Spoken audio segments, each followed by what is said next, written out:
Sir నమస్కారం sir. నమస్తే sir. Sir బాగున్నారా సార్ అందరూ? బాగే సార్. Okay okay.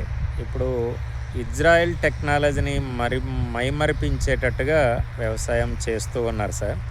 యాక్చువల్గా ఇజ్రాయెల్ టెక్నాలజీ మన ఇండియాలో ఇంప్లిమెంటేషన్ చేస్తున్న రైతులు చాలా హ్యాపీగా ఉన్నారు, ఆనందంగా ఉన్నారు. ఇక్కడ ప్రధానంగా మిర్చి పంటలో ప్రధానంగా మ్యాన్ పవర్ అనేది చాలా ఇబ్బందికరంగా ఉంది.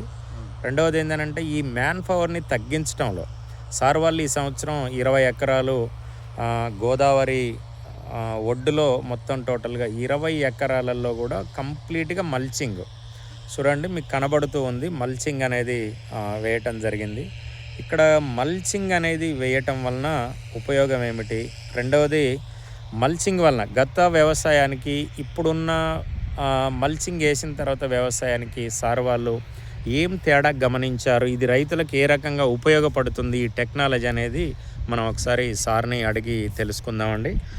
సార్ నమస్తే సార్. నమస్కారం సార్. యాక్చువల్గా మనం ప్రారంభంలోనే రావాలి మీ దగ్గరికి. మీరు మాకు కాల్ చేశారు. యాక్చువల్గా ఈ సంవత్సరం ఆర్పిఎస్ స్టార్ట్ చేయాలి అని చెప్పి స్టార్ట్ చేశారు. లేట్ అయింది సార్. అయినా కానీ ఏంటంటే మీరు ఈ టెక్నాలజీని గతంలో నాగళ్ళతోటి పాడు చేసేది, దున్నేది మొత్తం అంతా కూడా ఇది చేసేసారు. ఈ సంవత్సరం కంప్లీట్గా మల్చింగ్ వేసానని చెప్తూ ఉన్నారు. ఏ రకమైన తేడా కనబడ్డది మీకు? అంటే జనరల్గా ఉన్న డిఫరెంట్ మీరు ఏం గమనించారు? మల్చింగ్ వేయటం వలన ఉపయోగం ఏమిటి అనేది ఒక్కసారి మన రైతులందరికీ వివరంగా చెప్పండి సార్. సార్ మల్చింగ్ వేయటం వల్ల ముందు మ్యాన్ పవర్ బాగా తగ్గింది సార్. ఒకటి. రెండు ఏంటంటే సార్ మనం మొక్కని అనుకూలంగా తడి ఇవ్వగలుగుతున్నాం, అనుకూలంగా మందు కొట్టగలుగుతాం. దానివల్ల గ్రోతింగ్ బాగా ఉంది. మందులు కూడా అంత ఖర్చులు లేవండి, తగ్గినాయి. ఓకే. అన్ని రకాలుగా మల్చింగ్ వల్ల అయితే నెంబర్ 1గా ఉంది సార్. ఓకే. మల్చింగ్ ముందు వచ్చేసి మీకు ఈ ఆకులు ఇట్లా ఉండేవి కావండి. ఓకే. గుగ్గులుగా రావటం అట్లా ఉండేవి. స్ప్రేయింగ్లు. ఓకే. మీకు స్ప్రేయింగ్లు తగ్గినా కూడా ఇది ఓకే సార్. మల్చింగ్ వల్ల చాలా రకాల ఉపయోగం ఉంది. మల్చింగ్ డ్రిప్ వలన చాలా బెనిఫిట్ ఉంది. కాయ అంతా దున్నేది ఇవేమి లేవు కదా సార్. మెయిన్ అవును సార్, మనుషులతో పని తగ్గింది. తర్వాత కాయ క్వాలిటీ కూడా బాగుంటుంది. అది ఒకే సైజు వస్తుందండి కింద నుంచి లాస్ట్ వరకు అట్లా వచ్చేది కదా సార్. సైజులు అప్పుడు ఒక ఫస్ట్ కోత ఈ టైపు, రెండోది ఇంకో టైపు అట్లా వచ్చేది, తగ్గేది. అట్లా అదో బెనిఫిట్. అంటే మల్చింగ్ వేయటం వలన అంటే మొక్కలు చనిపోతున్నాయి స్టార్టింగ్లో కొద్దిగా అంతా అని చెప్పి మేము మల్చింగ్ని బంద్ చేస్తున్నామని అంటే చాలామంది రైతులు చెప్తూ ఉన్నారు. అది ఎంతవరకు అది వాస్తవం సార్? అది వాస్తవం అంటే సార్ ఎండలో వేయటం వల్ల అట్లా జరిగేదండి. ఆ కాకి పేపర్ కాకి. ఓకే. ఇప్పుడు సాయంత్రం 3 నుంచి వేసిన తోటలలో సాగులు అంతగా లేవండి. అంతేనా సార్?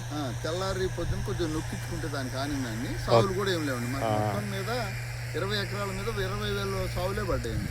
20,000 సాగు మొక్కలు మాత్రమే పడ్డాయి సార్. అంటే ఇక్కడ సారు చెప్పిన మాటల్లో కూడా విన్నారు కదా. మల్చింగ్ వేసిన తోటలలో మనం ఈవినింగ్ పూట అనేది కనుక మనం మొక్కని కనుక మనం నాటి మొక్కని కనుక ఈవినింగ్ మనం కనుక తడించుకున్నట్టయితే మనం చావుల్ని కూడా మనం అరికట్టవచ్చు అని చెప్పి చెప్తూ ఉన్నారు. అంటే ప్రతిదీ కూడా రైతే ఒక సైంటిస్టు. వాస్తవంగా ఏంటంటే ప్రతిదీ కూడా అబ్జర్వేషన్ అనేది రైతు చేసినప్పుడు ఈరోజు ఏంటంటే దిగుబడులు పెంచడం మీద ఫోకస్ చేయాలి. దిగుబడులు అనేది మనకు కంప్లీట్గా తగ్గుతూ ఉన్నాయి. ఆటోమేటిక్గా మ్యాన్ పవర్ కూడా ఖర్చులు బాగా పెరుగుతున్నాయి. మరి ఇప్పుడు మనం దిగుబడులు తగ్గుతున్నాయి, మ్యాన్ పవర్ ఖర్చులు కూడా పెరుగుతున్నప్పుడు మ్యాక్సిమం టెక్నాలజీ మీద కూడా రైతు ఆధారపడగలిగితే అంటే డ్రిప్ కానివ్వండి, మల్చింగ్ కానివ్వండి, రెండోది ఏంటంటే సాయిల్ అప్లికేషన్లో ఇస్తున్న ఫెర్టిలైజర్ కానివ్వండి, ఇవన్నీ కూడా ఏంటంటే కొంత మనం మ్యాన్ పవర్ని తగ్గించుకోగలిగితే ఇప్పుడు మంచి అంటే లాభాలు అనేది తీసుకోవచ్చు. రెండవది ఏంటంటే సాయిల్ మీద కాన్సన్ట్రేషన్ అనేది బాగా చేయాలి. ఈరోజు ఏంటంటే సాయిల్లో రెండవది మనం జనరల్గా దున్నిన వాటిల్లో మనం మందులు వేస్తూ ఉంటారు. జనరల్గా ఏది ఎకరానికి వచ్చేసి 2 బస్తాలు 3 బస్తాలు ఈ రకంగా వేసి భూమిని అంతా డ్యామేజ్ చేస్తూ ఉంటారు. కానీ ఏదైతే మనకు డ్రిప్ అనేది ఉందో డ్రిప్లో ఇచ్చేటప్పుడు ఒక 5 కేజీలు 10 కేజీలు 15 కేజీలు మనకు అవసరమైనంత మేర మాత్రమే మనం సాయిల్ అప్లికేషన్ ఇవ్వటం వలన అది మొక్కకు డైరెక్ట్గా చూడండి ఎంత నీట్గా ఉంది. ఎక్కడ కూడా కలుపు లేదు. మంచిగా ఇక్కడ కూడా తిరగటం అనేది జరుగుతుంది. భూమి అంతా కూడా ఏంటంటే మంచి గుల్లబారినట్టుగా ఇక్కడ మంచిగా వేరు వ్యవస్థ కూడా బాగా డెవలప్ కావటానికి ఆ వాటర్ అనేది కూడా అందవలసిన వాటర్ అంటే మనం జనరల్ వాటర్ పెట్టినప్పుడు మొత్తం నీళ్లు కడతా ఉంటాం, అంటే అది ఎక్కువ అవుతూ ఉంటాయి. కానీ డ్రిప్ ఇచ్చినప్పుడు ఏమైంది అని అంటే ఒక 1 అవర్, రోజు ఒక 1 అవర్ దీనికి ఎంతవరకు సరిపోననేది వాటర్ మేనేజ్మెంట్ కూడా ఇక్కడ చాలా ఇంపార్టెంట్. ఒకటి మ్యాన్ పవర్ తగ్గింది, రెండోది దిగుబడి పెరగడానికి అవకాశం ఉంటుంది అనేది అయితే ఇక్కడ రైతులు చెప్తూ ఉన్నారు. కాబట్టి భవిష్యత్తులో రైతులంతా కూడా మిర్చి వేయాలనుకున్న రైతులు ఎకరం కానీ, 2 ఎకరాలు కానీ, 5 ఎకరాలు కానీ, 10 ఎకరాలు కానీ, 100 ఎకరాలు కానీ మల్చింగ్ డ్రిప్ అనేది ఒక వండర్ఫుల్ ఆప్షన్ అనేది ఇక్కడ మనకు రైతు సారు వీర వెంకటేశ్వరరావు గారి మాటల్లో విన్నారుగా సార్. ఇది డ్రిప్కు సంబంధించిన విధానం. దీన్ని కూడా ఏంటంటే వాళ్ళు సాయిల్ అప్లికేషన్లో కూడా అక్కడ డ్రిప్ అనేది ఉంది. ఇదంతా కూడా సార్ వాళ్ళ తోటల్ని విజిట్ చేయడానికి వచ్చాము.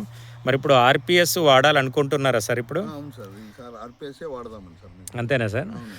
ఎందుకు వాడాలనుకుంటారు సార్ ఆర్పిఎస్? ఆర్పిఎస్ మేము ఎక్కించిన రైతుల నుంచి విన్న మాటల ప్రకారం సార్, వాళ్ళు చెప్పే ఇది బాగుంది ఆర్పిఎస్ వల్ల. మన ఏర్కుళ్ళు ఒకటి ఆగింది అన్నారు సార్. ఓకే, నల్లిని తట్టుకుందని చెప్పారండి. ఓకే, ఈల్డింగ్ పెరిగింది. లాస్ట్ వరకు పచ్చదనం ఉంటుంది. లాస్ట్ వరకు పచ్చదనం ఉంటుంది. ఓకే, కాయ క్వాలిటీ ఉంటుంది. కాయ క్వాలిటీ చెప్పడం జరిగిందండి. ఓకే, అందువల్ల వాడాలనుకుంటున్నాను. అందుకోసం ఏంటంటే మీరు ఆర్పిఎస్ వాడాలనుకుంటున్నారు. అవును సార్. ఓకే సార్, ఖచ్చితంగా సార్, ఖచ్చితంగా మీకు ఆర్పిఎస్ తోటి మంచి దిగుబడి పెరగటం మీద మీరు బాగా ఫోకస్ చేయండి సార్.